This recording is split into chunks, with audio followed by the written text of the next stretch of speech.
Hi, everyone. Welcome to the webinar today. Thanks for joining us for Beating the Summer Slump, How Libraries Can Help. Before we get started, I wanted to take a second and just do some introductions of the team here today. My name's Andrea Simmons, and I'm here on the marketing team at Learning Bird. With me, I have Carol McGimsey, one of our digital learning representatives, who's really specialized in working with our clients in the library sector. Good morning, everybody. Thanks, Carol. We're going to be your host today. Also on the line, we have Natalie. She's our moderator. She's going to be quietly sitting in the background, keeping an eye on our chat thread. And she's also here to answer any questions that you may have during the session. So if anything pops up, feel free at any time to just type it into the Q&A session dialog box. And we're going to have some time at the end where we can cover those. The same goes if you have any issues with audio. There's a couple different ways you can join us today. One from Voice over IP and another one from dial-in. So if you are having any troubles with one or the other, you can always switch. So feel free to message Natalie and she can help you out with that. As we get started, I just want to also say that if you have any external applications open, it may be helpful to pause or to turn those off at this point. We are going to be recording the session today, so if your colleagues missed it or if you want to share this with anyone, that's something we're going to be sending you a follow-up with that information. And if you have any issues during the session, please, as I said, just message Natalie. Excellent. So let's get started. We are in that transition phase where we're heading into the summer months and the students are starting their countdown to the end of the year. And all of us that work in education and work in libraries are thinking about ways that we can start summer learning initiatives to try to get kids through that dreaded summer slump. Or it's also sometimes called the summer slide. That's really the time when there's a loss of learning skills, primarily in reading and math, but in all subjects as a whole, that's due to the break in summer learning. So this phenomenon can lead to a significant loss in core skills that can take weeks to recover from at the beginning of the school year.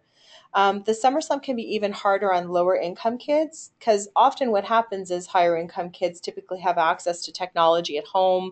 They may have a tablet or a family computer that they use, and they're often sent to summer camps as well that have an integrated learning element to them. So they have a little bit more exposure to learning activities, where kids that come from perhaps a lower income family don't often have the same access to technology and learning.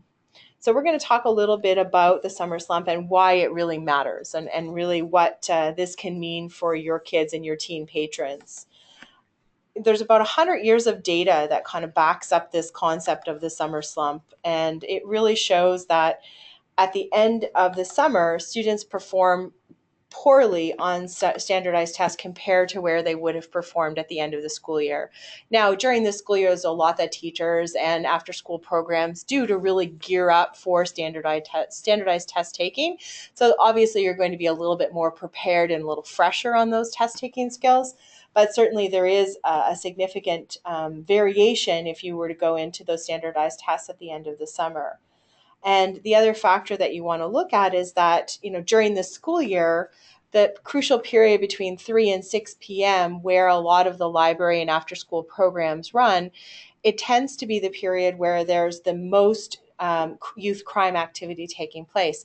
That also resonates in the summer when students are out of class, they don't have scheduled activities perhaps that they're going to, they're perhaps not in summer camps.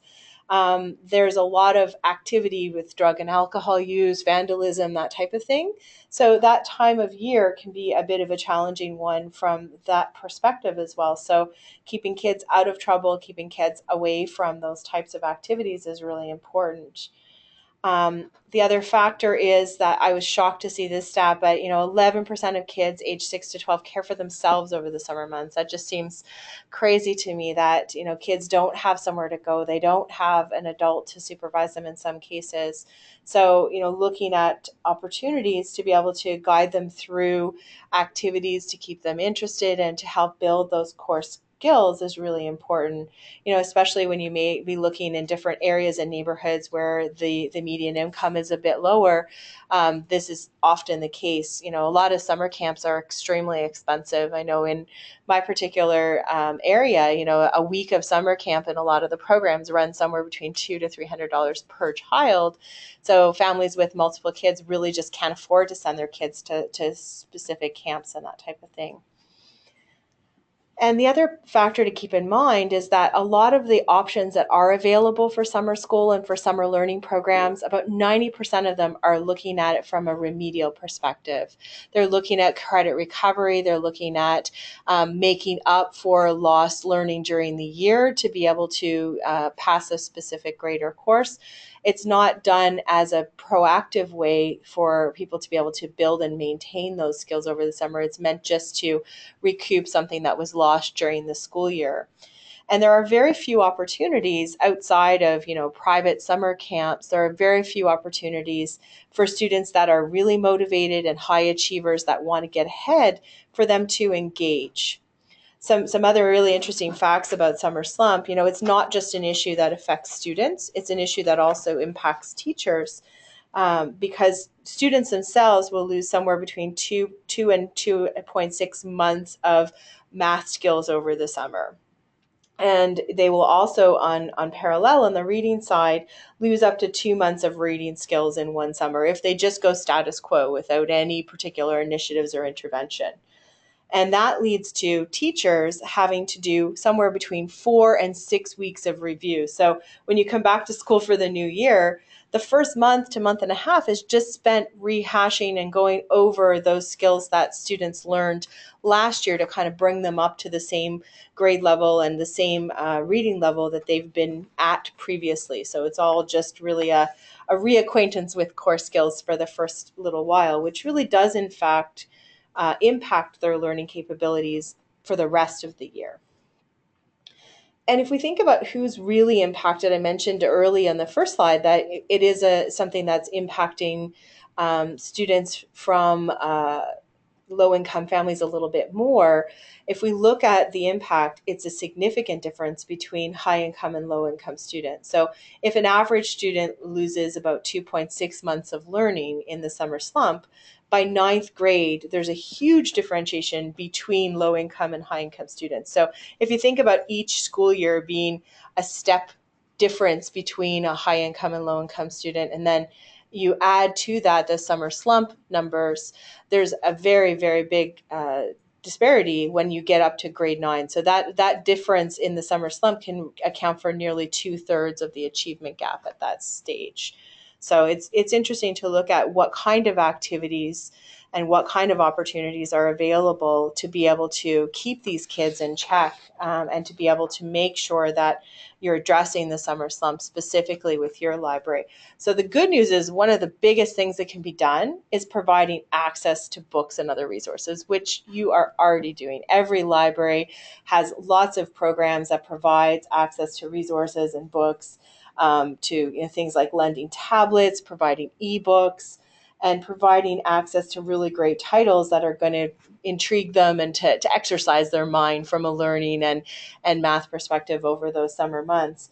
So it's also just about not taking those books and making them available, but packaging them in a way as well for teens that can be really enticing, and looking at how you can build, in library displays, how you can communicate on their terms, what you can do with things like your library Instagram channel to be able to highlight the latest teen books that come in, to be able to use Twitter for reviews, to be able to have things that are talking to teens on their own channels. Certainly a lot of teens don't do email. They certainly don't pick up paper very often, but there's some great ways to promote what you've got available that's in their channels and in their scope of interest.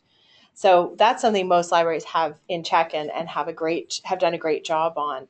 but certainly offering free and low cost summer programs is something that's really interesting as well. So offering, if you don't have the resources as the library to offer, for example, whole camp, it might be interesting to look at a couple of hours a day, being able to provide some low cost options for families in the area to be able to offer something that's a bit of a different vibe with more of a learning angle that's still really fun for your team patrons to be able to bring them in. And the other factor that I've seen a lot lately is kind of disguising learning in cool activities rather than approaching it as a workshop or an activity at the library that's focused on a specific concept, looking at how you can bring it into something fun and related to summer. So maybe making ice cream in the library is an interesting option, away from the books and computer equipment, but certainly being able to go in and look at where you can create activities, maybe something like a spare parts race car building activity for kids to be able to get them to understand mechanics a little better and use some of those math and science skills. So it's really interesting to look at how you can build cool activities that hide the learning aspect a little bit. And another one I think that's really important is encouraging self-directed learning. When we're talking about the summer slump, for example, there's often a lot of conversations that take place between school staff and librarians and parents, but not always are the teens directly involved in those conversations and being given the activities and the tools to be able to dive into self-guided learning themselves so that they can take control over their own summer learning and really jump in to figure out what they need to do to be able to address that summer slump. So I think it's an interesting angle from that perspective to be able to encourage self-directed learning as part of the library environment as well. If we think of the role of libraries, libraries, you guys are perfectly aligned to be this central hub for summer learning activities. You have a lot of those resources, a lot of the facilities as well. A lot of modern day libraries have meeting spaces, they have collaboration areas for teens, they have lounges. You also probably, most libraries I know have some form of teen committee or teen group that helps to influence programming at the library as well. So they probably have some great ideas on things that would be interesting from a summer learning perspective.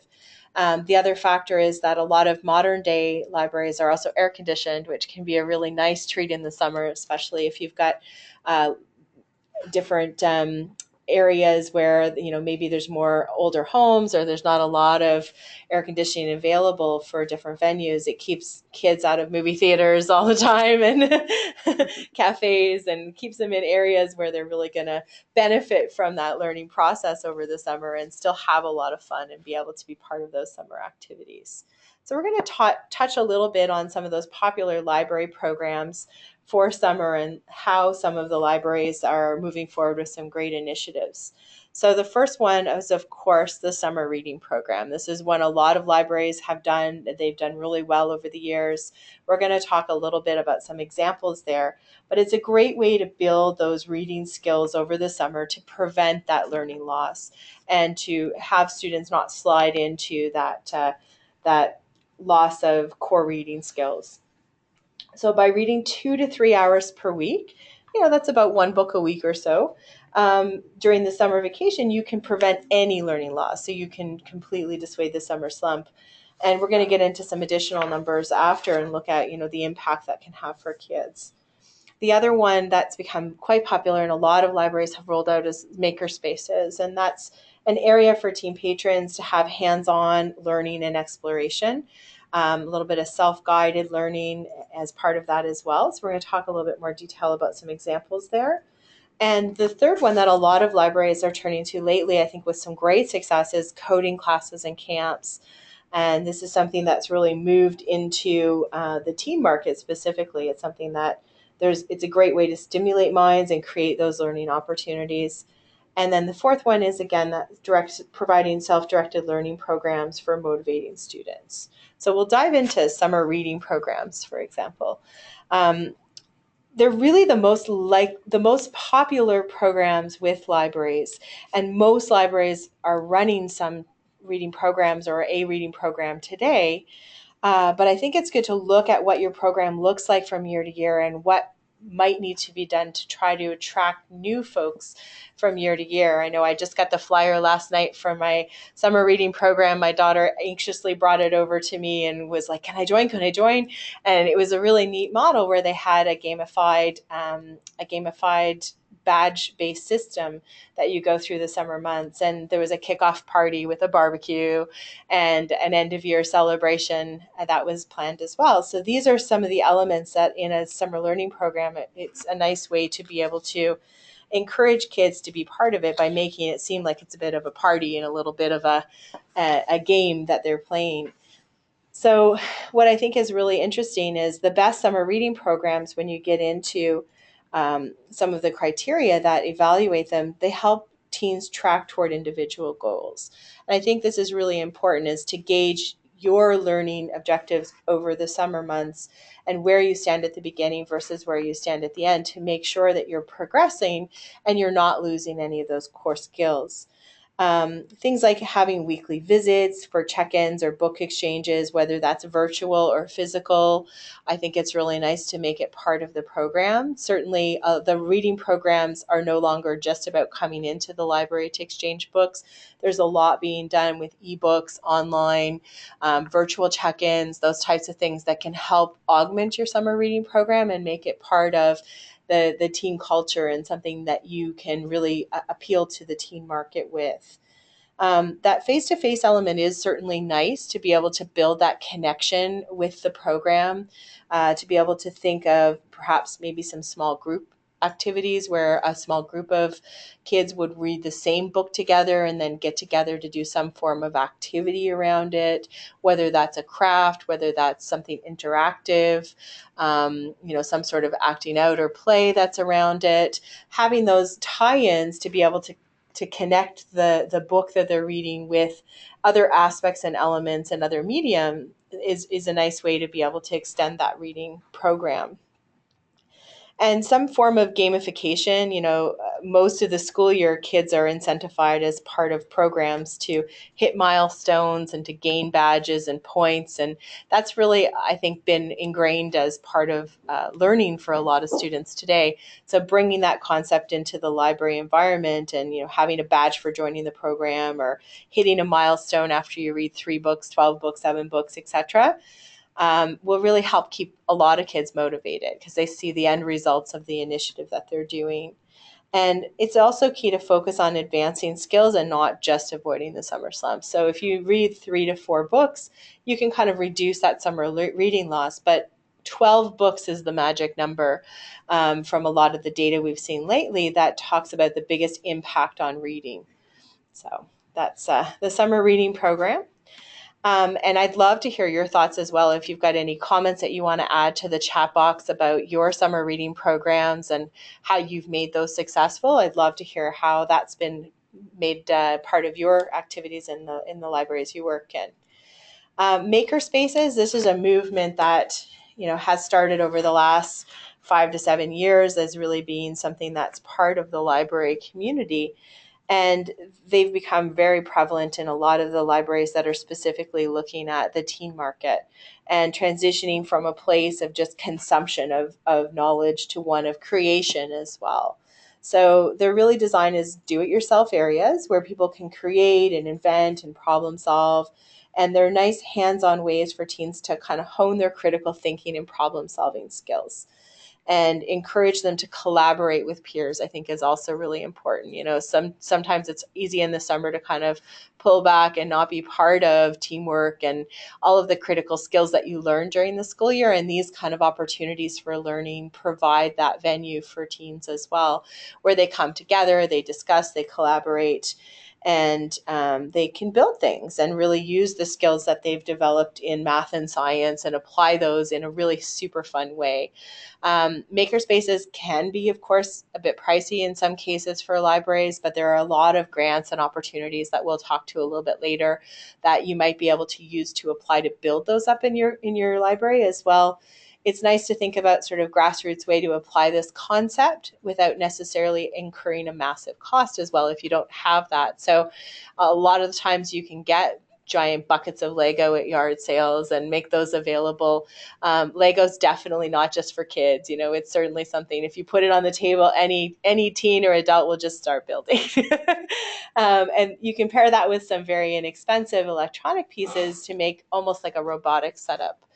You can also look at some of the do-it-yourself kits for things like Arduino and some of these automation tools.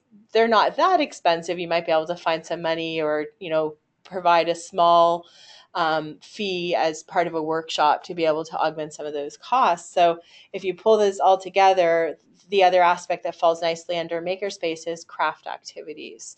So being able to put tools for silk screening, tie dyeing, those kind of things, make that available as part of that whole interactive hands-on experience.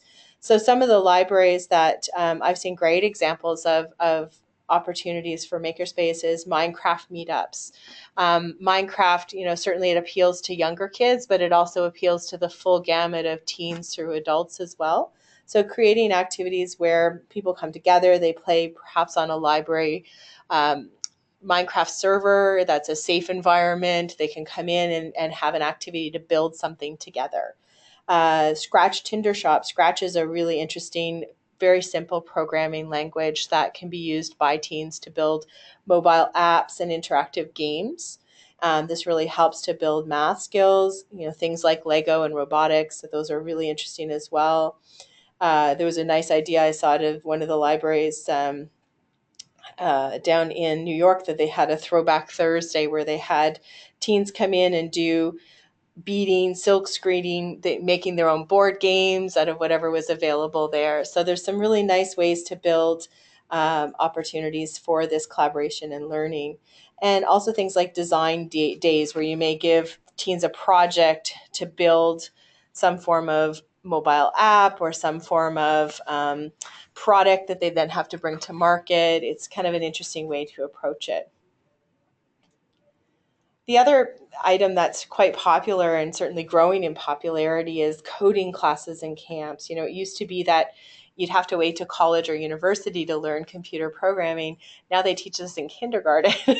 So, kids and teens are really into learning these types of skills. And coding really is a wonderful skill for kids to learn because it develops a lot of foundation knowledge and problem solving that translates nicely to math and science. And it can really help stimulate the brain over the summer months as well. And it's super fun. That sense of creation that kids get when they build something that works is really amazing. So being able to incorporate that into your library and to use whatever materials you have, if you have, laptops that can be lent or tablets, even a lot of the programs that they use to teach coding to teens can be used on a web base. So you don't necessarily have to have a full computer to be able to do them all. So installing some of these setups where you can have shared resources for teens and kids and your teen patrons to come in and really be part of a coding class is really interesting as well. And perhaps maybe you can't run a week-long class, but maybe you can run a day-long program on coding. A lot of the times, university students or college students in computer science are also keen to be able to get some hands-on experience. You might be able to bring one of them in on a volunteer basis to help with this type of program. So it's something that's very popular in a lot of the libraries now, and I think it's something that would be a good fit for a lot of summer programs. And looking also at self-guided learning tools, we talked a little bit about this earlier. So looking at how to encourage teens to take on research or topic knowledge that they want to be able to develop over the summer months. Maybe they started a project in one of their classes that they found really interesting. As a parent or a librarian, someone who's working with kids a lot, you want to be able to look at how you can encourage those teens to take on research projects and to take on the initiative to learn more. The same goes for students that have had particular trouble areas in the school year, to being able to have access to these self-guided learning tools to be able to take the initiative to move forward over the summer to build those core skills, I think is really important.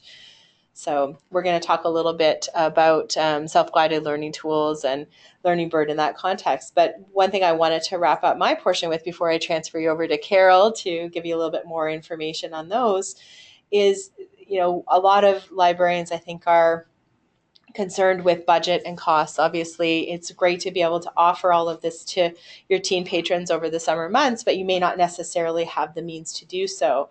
So we wanted to let you know that there are a few different grant opportunities that we found available that could fit the bill quite nicely for programs for summer learning.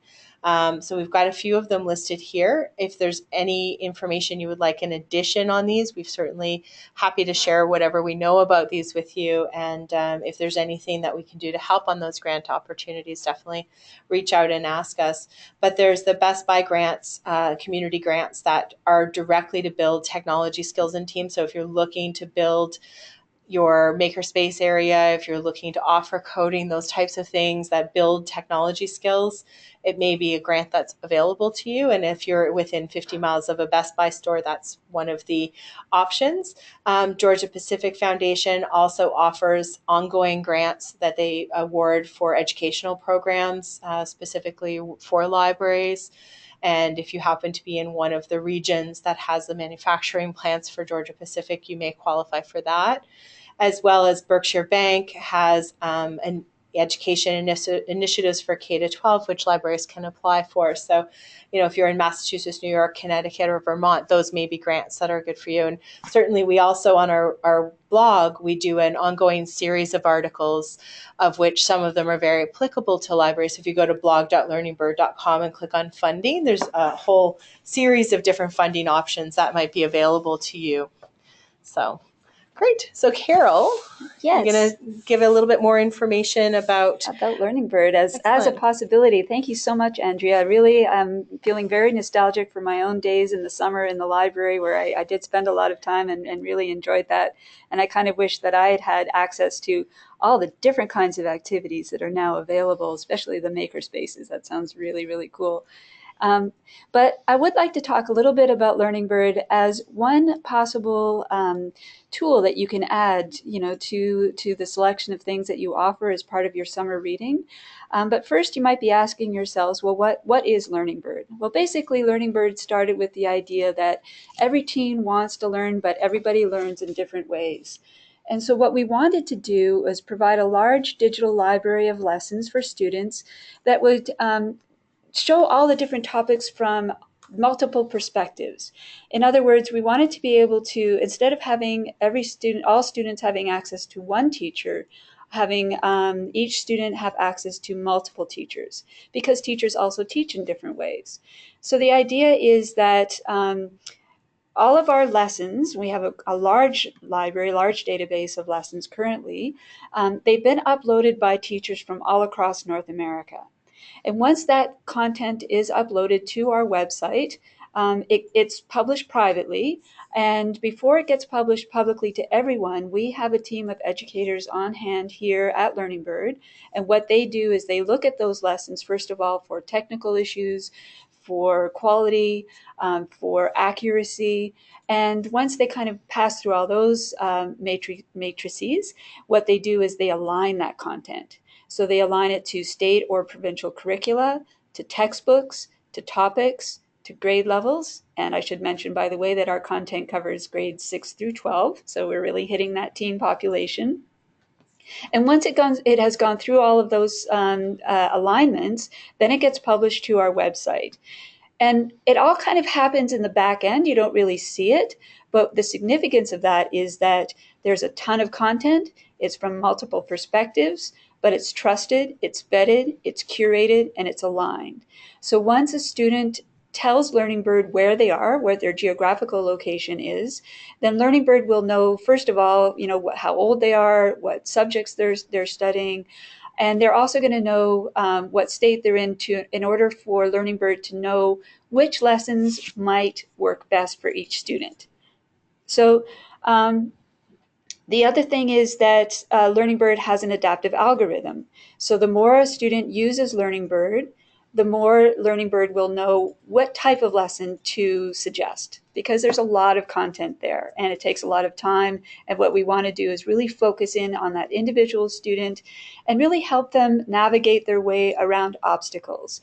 There is very, very rarely a straightforward path from start to finish. And so as a student encounters an obstacle, we want to give them another option, another way of looking at things that's going to help them understand the concept or the topic that they're working on.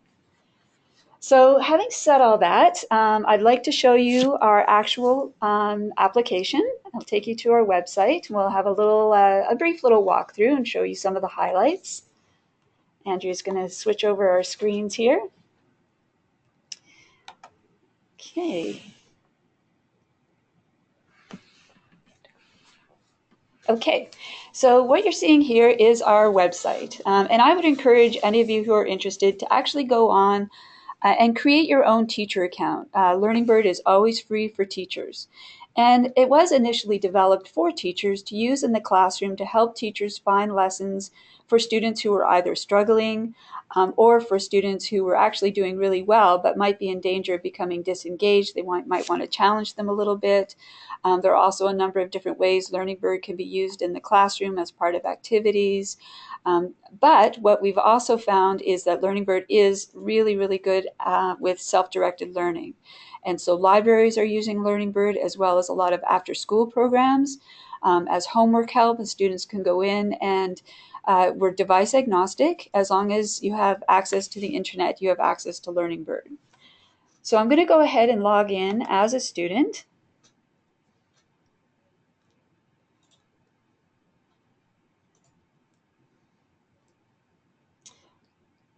Be a good way to start. It's a little bit slow here. Here we go.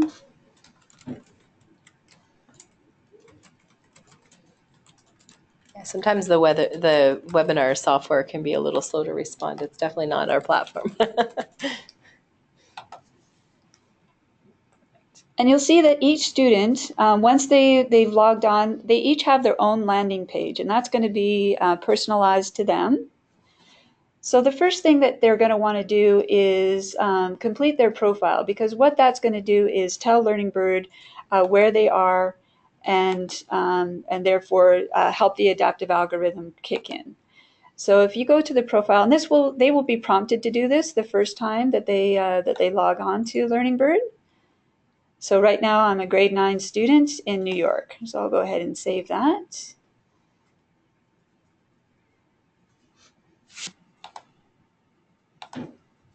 And so now students have various options of searching for content. And they can go through and they can drill down by topic, by grade level. They can also just do a simple keyword search. So for example, let's say I'm in summer school and I have some lessons on cells, and I really am not understanding exactly what is a cell. So I'm going to put that in as a keyword, and it's going to show me the playlists and lessons that are available that have to do with that particular topic. So I can go through and look and I say, the cell song, well, that sounds interesting. I like music. I'm going to click on this one and see what I think. I'm not going to play much of it. I'm just going to start it a little bit. It doesn't really go over well, but again, I encourage you to sign up for your own account and you can look at any of the lessons that you like.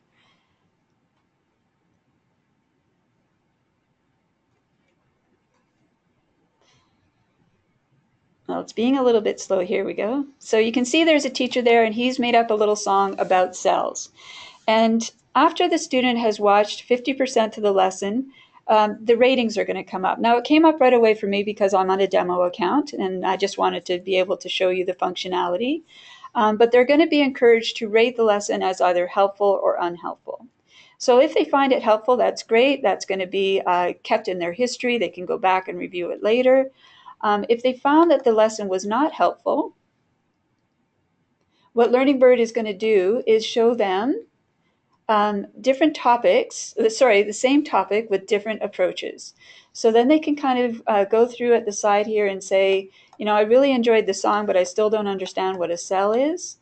So I can go and I can look at something else and see maybe there's something that is a PowerPoint slide, or it might be something a little bit more traditional, a teacher in front of a whiteboard type of approach, until they find something that's helpful. Um, or even if it was helpful, it's still going to show them same topic, different approach, because they might want to explore a little bit further. Another way that they can search is by material, and that's going to be textbook or novel, play. So if they're already going in and let's say they're in a math class, and I'm going to see what math textbooks are there. And oh, great, there's the math book that I'm using. And this is where one of the alignments comes in. So I'm in Unit 4, I'm going to look at it, and I'm going to see what lessons are available that match that content that's going to really help me through and support the learning that I am involved with. So you can see here there's a number of lessons that cover this particular topic. Another thing that the student can do is they can actually pin some of the, sorry, I'm going to go back to my textbooks. And let's say I'm working on Mark Twain. And whoops. If I go back to my main page, where am I here? Now, if this was part of an assignment or part of a class, this is where my assignments would show up. But I can also add course material. So if it's a textbook that I know I'm going to be going back to many times, I can put that on my main page. And there it is right there.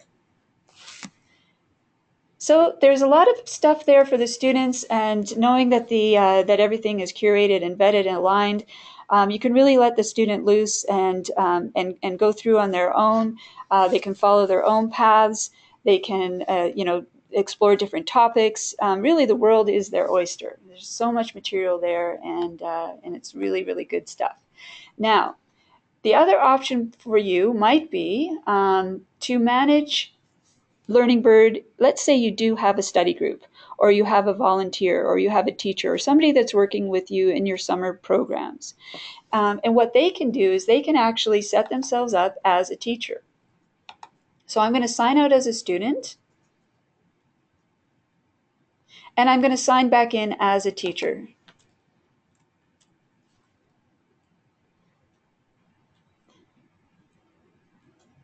And this would work well too beyond the summer, as if you do have a homework help program. This can extend into it. I know a lot of public libraries are also partnering with school districts.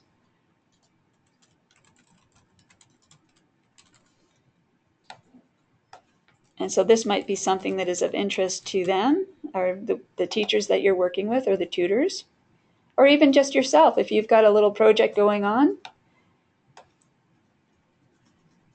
So we're signing in here as a teacher. So here's my main page. You see it looks very similar to the student's home page.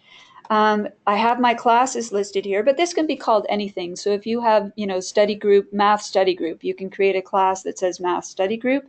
You can create assignments, and you can also create quizzes. It really depends on what your interests are and what the interests of your students are and how your program is running. So in the interest of time, I would invite you to go through that. Please let me know if you'd like a deeper look at anything, and we can go through all of the functionality. But one of the things I did want to mention as well is that besides our educators who are working with the content, making sure everything is accurate and up to date and aligned, we also have a team of educators who work on implementation. And what they do is they make sure that you are getting the best use out of Learning Bird that you possibly can. So what we would do in that case is we would talk to you, we would identify your goals and needs, and then we would work with you to make sure that you're able to use Learning Bird to fulfill those goals. So for example, if you do have a tutoring program, or you do have volunteers, you have teachers coming in on their off hours to work with your students, then we would have our team come in, and perhaps they would train the librarian to train the teacher, or perhaps we would get together with the teachers themselves and go through, all the different functionality and answer any questions, any pedagogical concerns that you have, and really personalize this. So not only are we personalizing content for the students, we want to personalize Learning Bird for the teachers and for the librarians, and really, really get get the best potential out of Learning Bird, because there is a ton of potential there. So that's kind of it in a nutshell from my end. Actually, no, there is one other thing I forgot to mention. We do have admin page as well, so that you can look and see. You can actually see some of it on the teacher page. So let's say you've created an assignment and you've asked your study group to look at the lesson. You might have created a playlist or just sent individual lessons. Then what you can do is actually see how the students liked the lesson. So if I click over here, I'm going to see what the results were. And this is going to show me who has actually watched the assignment, who has watched the lesson. If they actually, I clicked on a quiz, so it's showing me the quiz results. But you can also do that for assignments, in which case you are going to see how many students found that lesson helpful, how many found it unhelpful. Here we go. So you can go down here and you can actually see, this was a playlist with 4 different lessons in the playlist.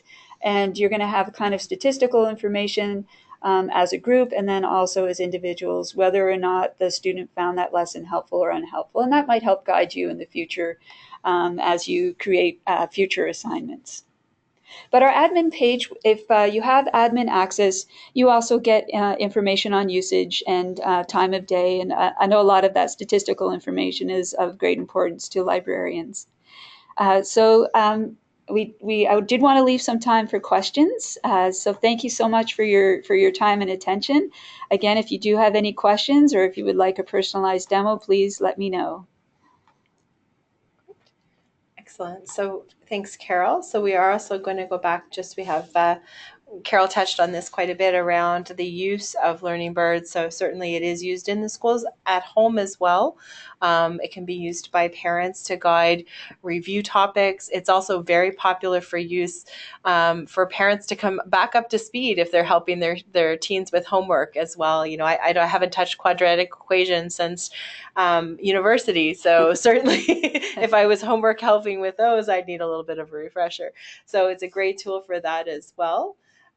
So certainly if we have any questions, Natalie, has anyone typed in any questions so far?